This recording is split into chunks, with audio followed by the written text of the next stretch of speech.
Welcome everybody to this new webcast and webcast series from Bramasol. Today we are going to talk again about the digital solutions economies, but we're going to apply that to various industries. I am really pleased to have Bramasol CEO Dave Fellers here with me because for the past year, Dave has been publishing a very well-received series of blog posts on exactly this topic about DSE and how it impacts across a number of industries. Dave, it is great to have you here. Thank you, John. It's great to be here. Before we dive into the specific industries, how about we provide a big picture overview on the digital solutions economy and its implications from a broad perspective? Absolutely. Our audience has probably heard the terms like solutions economy and subscription economy, but these really don't capture either the breadth of industry applications that are being disrupted or the full scope of related process changes that are needed to create dynamically scalable and manageable systems for market success. Even as the early waves of customer-driven digital disruption have moved across the B2C consumer space, some players continue calling it the subscription economy, but there's really much more to it than just offering subscriptions. And this is especially true in the B2B and B2B2C companies that are jumping in to offer an increasingly wide array of digitally disruptive business models. Some examples of the range of these applications in the digital solutions economy include B2C consumer offerings, where the customer buys a subscription, such as signing up for recurring deliveries of a specific product or service. Really, this is our first wave of change. B2C and B2B models, where the customer buys a product with an associated subscription for related services. Let's say, for example, Peloton, where you have home exercise equipment, but you get key coaching sessions or a piece of production floor equipment with associated supplies. This is sort of that second wave of change. B2B and B2C offerings, where the entire customer or client's experience is addressed with bundles of related products and services, such as equipment purchase or lease that includes ancillary deliverables, such as utilization management, rights to upgrade, consulting support, usage analytics, etc. This is kind of the third wave of, Dave, what we're seeing here. Thanks, John. Since the DSE has lots more aspects beyond simply managing subscriptions, let's take a look at how all the pieces fit together. Why don't you walk us through that? Will do. Well, this slide illustrates the 6 key elements that make up the end-to-end order to cash to compliance or record process that companies in virtually any industry need to consider as they look at moving into the DSE offerings. The first element includes customer engagement. How does the customer want to interact with you on a regular basis? How will you capture all of those orders and manage them, creating a dynamic environment that's driven by the customer? Delivery and fulfillment. Allowing the customer within reason to choose how, when, and where they want things delivered. Billing and invoicing, not just, Dave, simply collecting all of the invoices into one place, but having the billing and invoicing matching what your needs are. For example, one of our customers had capital equipment they bought, but then overages in terms of rentals. Payments and collections. Really, all of these subscriptions are great, but if you can't collect the money, all of it's interesting, but not very. So we talk about payments and collections. And by the way, as a side, check out a recent video and audio we did about that.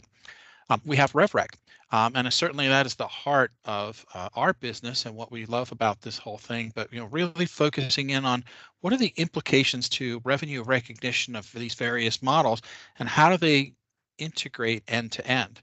And of course, at the end of the day, you need a solid finance foundation, including cash and treasury, embedded analytics, and future-proof infrastructures. Oh, that's very important information. And John, as a long-term co-innovator with SAP, the Bramasol team has synthesized a disciplined but highly flexible methodology for addressing these multifaceted pieces of the puzzle, which enables us to leverage SAP solutions such as BRIM, the Billing and Revenue Innovation Management portfolio, along with compliance solutions like the SAP Revenue Accounting and Reporting tool, and you alluded to that, and SAP Analytics Cloud, and other S/4HANA enabled solutions. It's also important to point out that we've built in the flexibility to provide any or all of these pieces shown in the diagram while enabling companies to integrate any legacy applications, such as CRM or online order processing systems, meaning you can fit in systems you rely on within the SAP solution set. This means companies can quickly get up and running with the new DSE offerings while being assured of the long-term scalability and adaptability, along with the visibility and agility for ongoing optimization.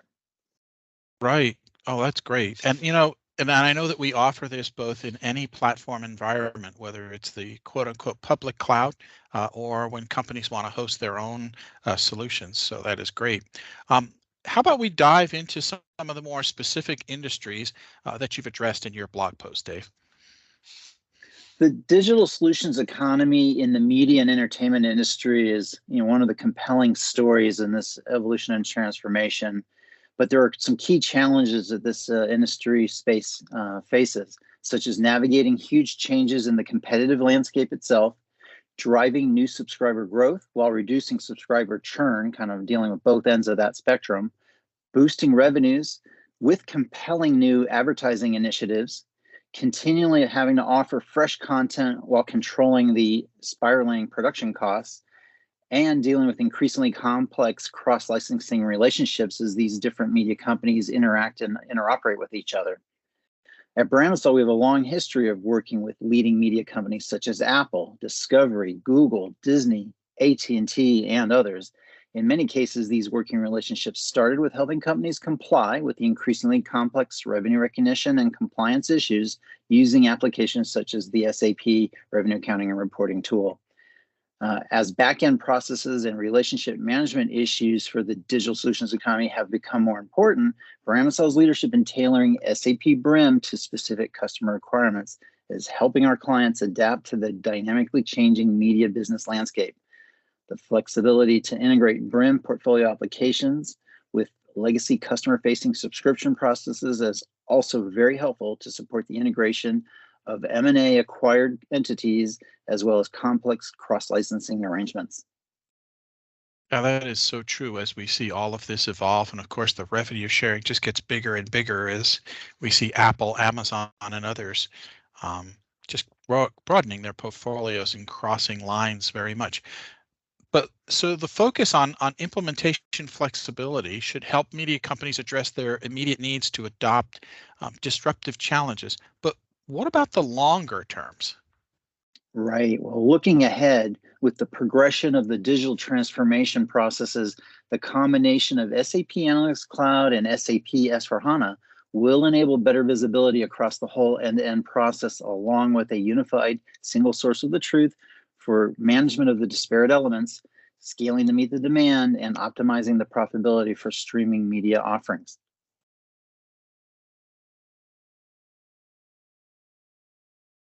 That's great.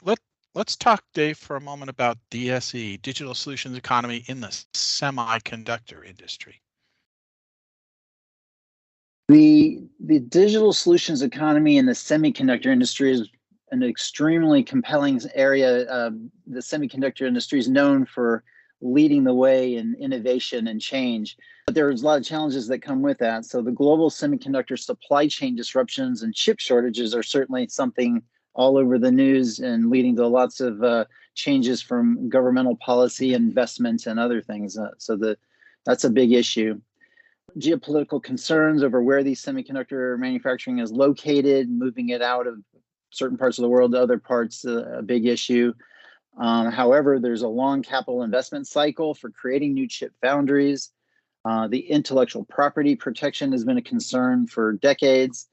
There are many software licensing opportunities and challenges to address. Multi-company relationships for chip design, as you can imagine, it's a whole ecosystem in itself. For the design, the manufacturing, and the software applications are very complex.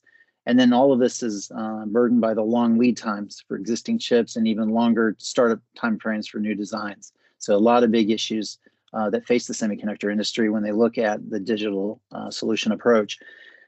According to a recent survey of companies throughout the semiconductor ecosystem, nearly half of all of them plan to introduce usage, subscription, or outcomes-based revenue models. Even hardware companies, such as those producing chips and equipment, are forging paths towards innovative new models. With a long history of serving the needs of key players across the whole semiconductor ecosystem, such as NVIDIA, Mentor Graphics, KLA-10 Core, IBM, and others, Bramasol is already helping many companies bring a holistic digital transformation approach to improving both their intercompany collaborations and their bottom line business results.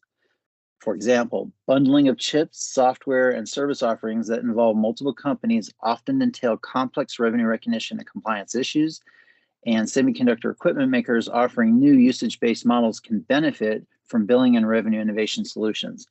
As new chip foundries are being planned and built, advanced equipment leasing solutions also come into play. In addition, from an overall perspective, the forward path to SAP S/4HANA provides a solid roadmap for seamless meshing of all these specific line of business capabilities within a high-performance in-memory architecture that assures both scalability and future-proof extensibility.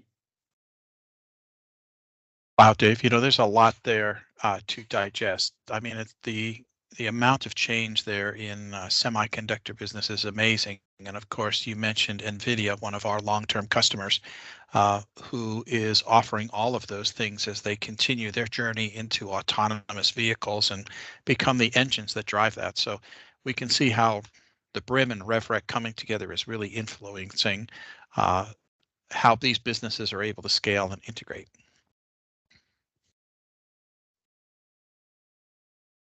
Another piece that, Dave, you and I have gotten involved in over the past few years, and more recently with a number of different railroad, shipping, ocean-going companies, is the transportation sector. A lot of change there too. How is that being manifested in what we're seeing from a digital solutions economy perspective? Well, the transportation industry in general is certainly an industry all of us as consumers are feeling our dependency on them when it comes to shortages of the goods and materials that we rely on or expect to see. So as there's a transformation to the digital solutions economy, transportation companies face these kinds of challenges. Of course, the supply chain inefficiencies were exposed by the pandemic, and there are the shifts in consumer buying behavior that were both already underway and further influenced by the pandemic. That last mile delivery has become a critical cost factor as retail sales shift from in stores to online. Autonomously driven vehicles emerging for both commercial and consumer markets are taking shape. Public transportation systems need to improve accessibility and cost of ridership. Commercial trucking fleet management is facing driver shortages and looking at tech alternatives. And then railway freight services are turning to new technologies for tracking, for improving efficiency and flexibility. As subscription-based services become more prevalent in the transportation sector, companies are turning their attention to how holistic DSE methodologies can help them better serve their customers while also keeping back-end processes adaptable, scalable, efficient, and compliant. Here again, solutions like SAP BRIM enable transportation companies to smoothly transition from their conventional business models to new subscription-based offerings. Other related solutions in the SAP ecosystem are key for transportation companies making the transition to these new business models. For example, SAP Revenue Accounting and Reporting streamlines and simplifies accounting and reporting of complex revenue streams under the ASC 606 or IFRS 15 rules. And SAP Contract and Lease Management, CLM, provides asset management and accounting compliance for other regulations, ASC 842 and IFRS 16. The bottom line for virtually all DSE offerings in the transportation sector is the goal of providing customers with a high value by putting them in charge and giving them choices that foster loyalty and provide upsell opportunities. However, equally important for success is the need to implement robust, holistic back-end DSE systems that transparently handle all the fulfillment, accounting, and compliance issues required for overall business success. Wow. That's a lot in there. Transportation obviously is evolving a lot. I think the autonomous vehicles are huge, and we'll see a lot of innovation in spaces offered by companies we deal with, such as Waymo. Also in the shipping industry, what we're starting to see is companies who traditionally started with a very simple methodology to comply with the regulations are now learning that revenue accounting and all of the DSE can provide insights and solutions that they didn't have before, aligning to our idea of the idea of comply, optimize, and transform. So we will expect to continue to see evolution in this space at an accelerating pace. Absolutely. Thanks, John. Medical device industry. Wow, let's dig into that one, because I know as I'm getting older, this is becoming a big area for me. But medical device really is also a space where we're seeing tremendous amount of innovation in places that you wouldn't expect. Maybe you can share with us some of the challenges and things that Bramasol's doing there. Yeah, the medical device industry, obviously, as you stated, it's a very significant player in people's personal lives as when it comes to health. So, but there are key challenges that medical device makers face as they look at the different elements of a digital solution economy-based formula. Traditional capital equipment procurement cycles have become too long and cumbersome when you think about this kind of transformation.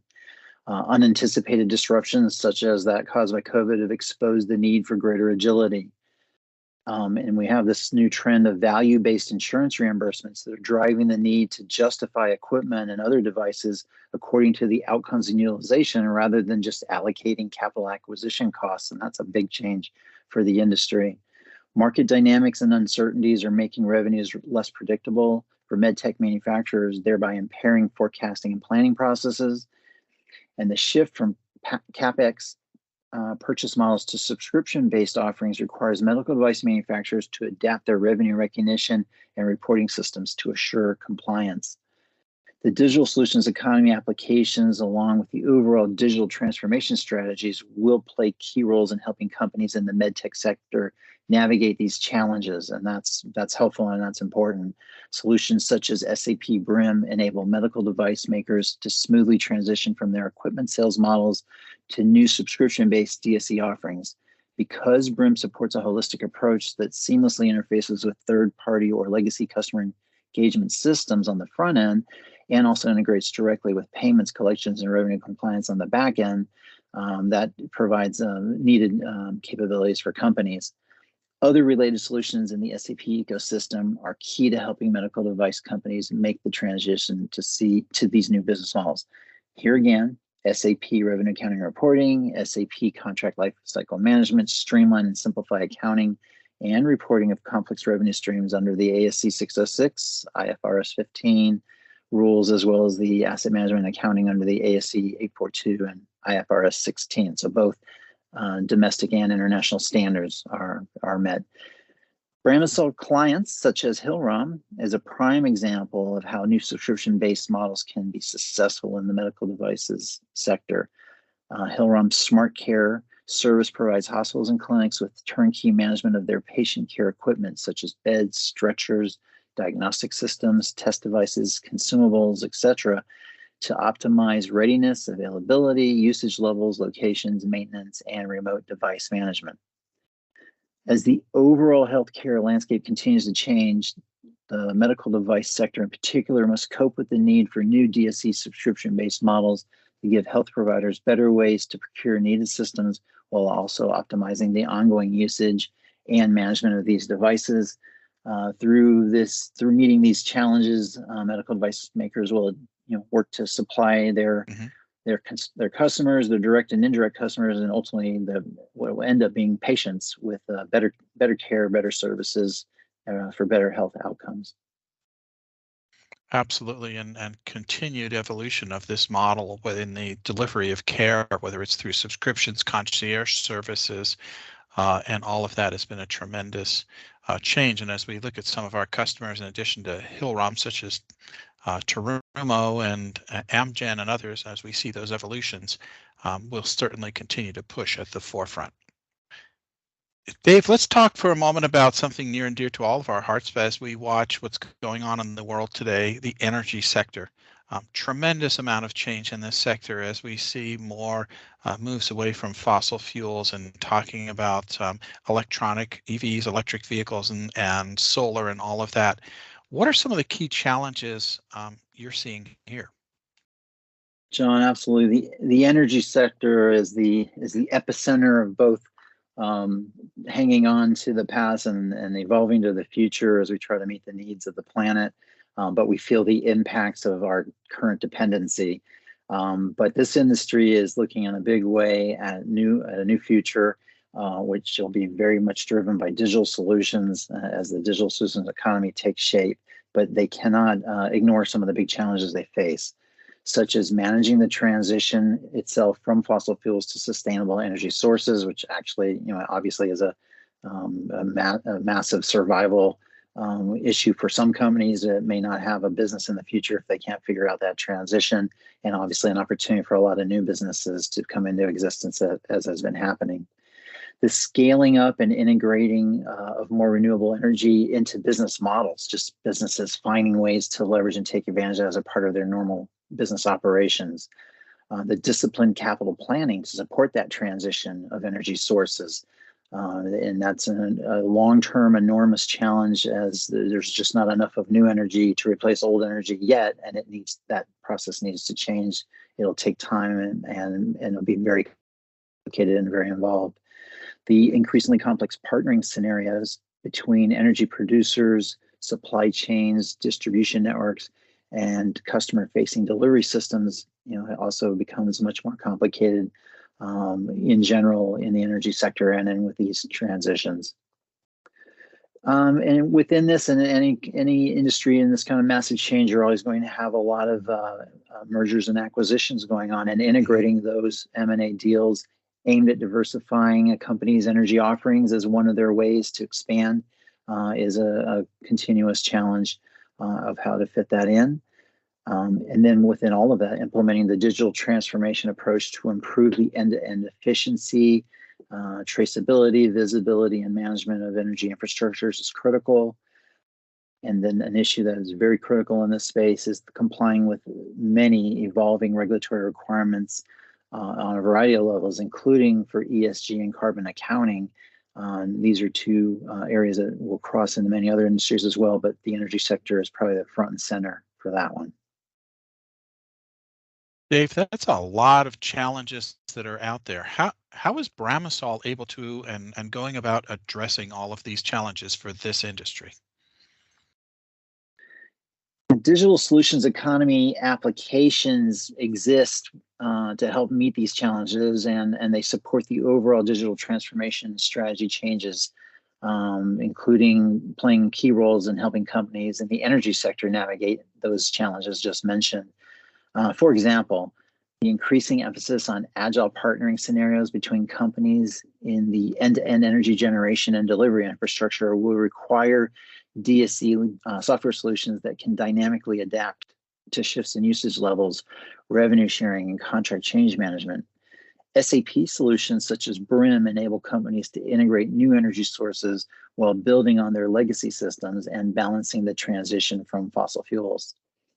On the consumer-facing side, DSC solutions such as BRIM will also be critical for the traditional oil and gas retail companies, such as for gas station networks, as they navigate the shift away from fossil fuels and install electric vehicle charging systems, or EV systems. The shift to these EV charging systems will require new contractual relationships with electric utilities and charging system providers.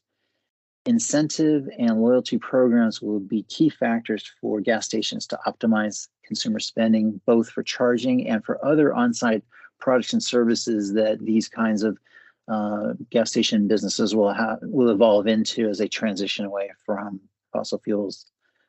From a macro perspective, the ability of solutions such as BRIM to adapt agnostically to disparate legacy billing and consumer-facing systems will also be key to supporting a smooth transition for companies in the energy sector, where there are many, many different systems in use across these very large and complex organizations. For example, again, heightened M&A activity, mergers and acquisitions, will mean companies need to accommodate and integrate a variety of different systems and revenue streams while also being able to see and manage the full end-to-end picture. In addition, from a compliance perspective, they will need the end-to-end analytics capabilities for both revenue accounting and for areas such as ESG and carbon accounting disclosures. Big issues in this industry, John. Yeah, there are. And you know, what's interesting is you and I recently had the opportunity to work with a utility group out of the Sacramento area and witness this firsthand as they move into implementing different accounting solutions, and particularly thinking about that franchising of the electronic vehicle charging stations and provisioning them in the field, but then giving franchises to different organizations in some form of a revenue sharing model, right? Yeah, absolutely. And lots of opportunity, and luckily lots of tools in the SAP portfolio that Bramasol can help energy companies in meeting these challenges. In conclusion, there are so many common threads in when companies and industries are looking at applying the principles of a digital solution economy transformation. These cross industries, various considerations, starting with everyone needs to think about a focus of putting customers in charge. Customers are dictating to business how they want to be served, how they want to be billed, how they want to interact. And there need to be more options and controls for the consumer, and companies need to be able to handle and support that and have the agility to do that. John, absolutely, yeah. John, you know that means the data, and I know this is something you love talking about. These industries face, but the data impacts that they face. Talk to us about that thread. Absolutely, Dave. I mean, this dynamic data, and when you talk about putting people in charge and give them options, you know, the data volumes blow up. And what we're seeing is, you know, our customers really need to focus in on the ideas or the concept of really focusing on 4 different elements. We talk about volume, velocity, density, and complexity. And what do we mean by that? Well, we're looking at, you know, as the data volumes increase, not from the hundreds and the thousands to now the millions and hundreds of millions of transactions. You need to keep that in mind. But just as important is the velocity of those. What's the speed?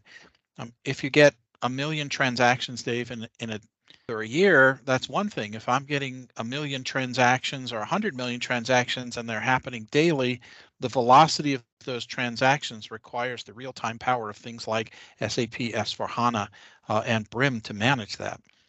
And then again, you know, density. What do we mean by density? You know, if you think of many of these transactions, a lot of them include many different elements involved in it.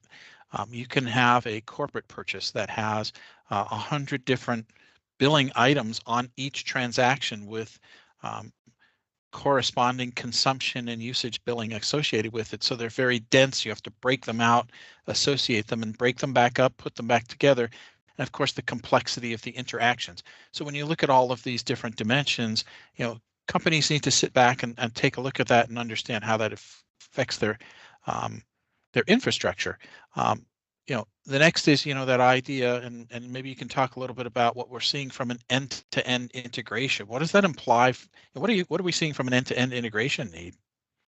Yeah, absolutely. Well, when you think about all that data, it needs to flow from the front end when the first time you interact with your business or end consumer, all the way through the systems, through compliance and reporting, whether it's to regulatory bodies or the financial markets. And so that those systems have to meet this challenge. And we know integration of systems and data has always been a challenge. And as you increase the complexity of the solutions for consumers, for business, as you increase all those data elements, and on the other end, you increase the reporting and regulatory requirements, because all of those always increase, they never decrease. Integration is critical. Companies like SAP are at their best in the integration world because they're building their systems with integration built in. So when you think about the front end systems and processes flowing through the BRIM applications, through the other sales and accounting processes, all the way to the revenue accounting reporting and other kinds of disclosure reporting.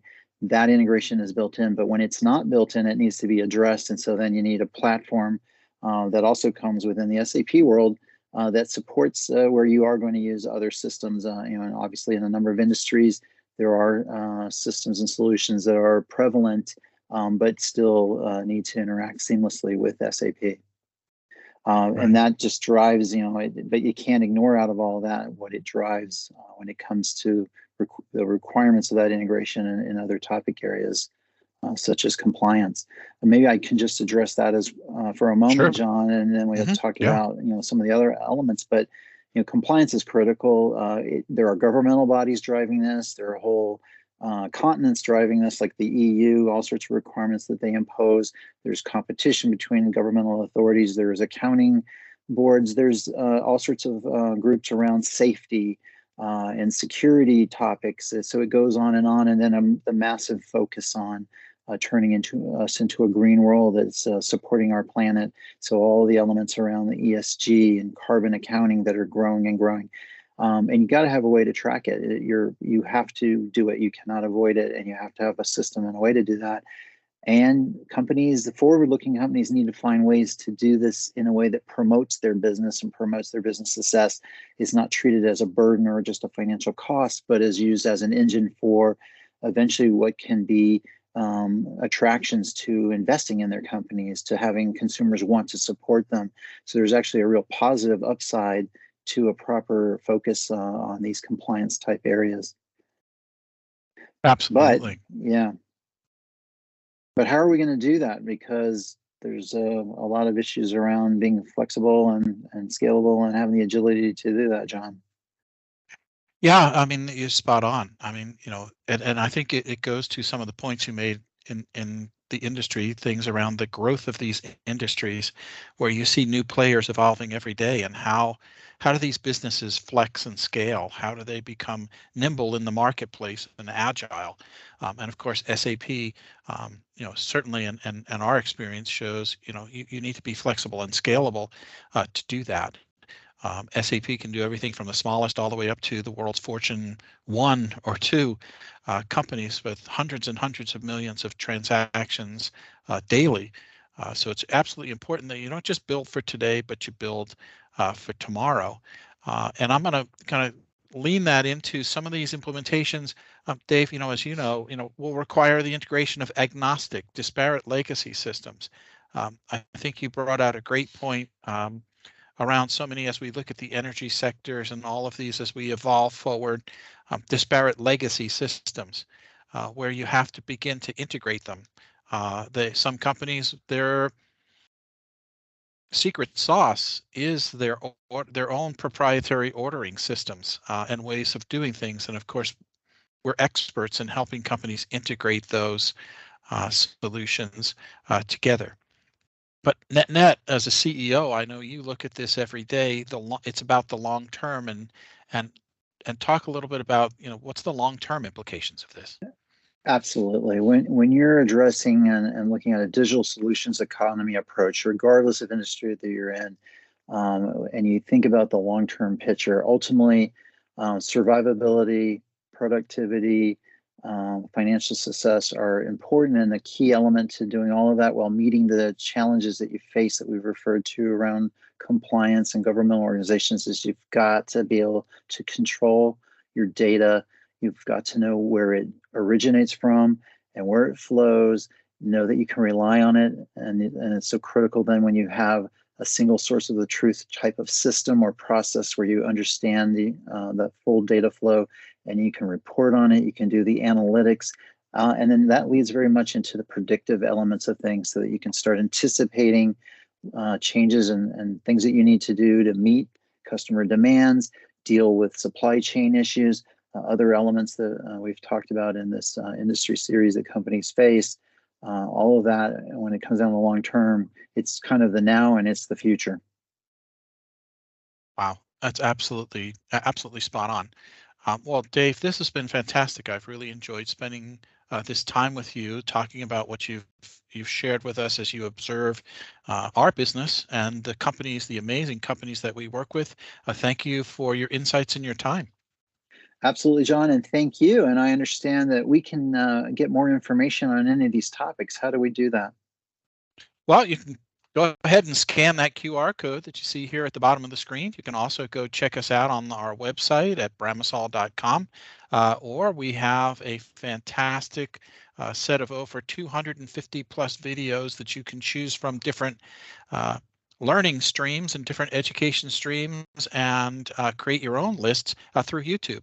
So I encourage everybody to go out there and check out some of the great blogs that Dave's pulled together, as well as some of our other amazing content. So thank you everybody for joining, checking out this content, and taking the time out of your day. Please feel free to reach out to either Dave or I directly, and you can do that through our website. So thank you very much. Thank you, John, and thank you everyone for listening.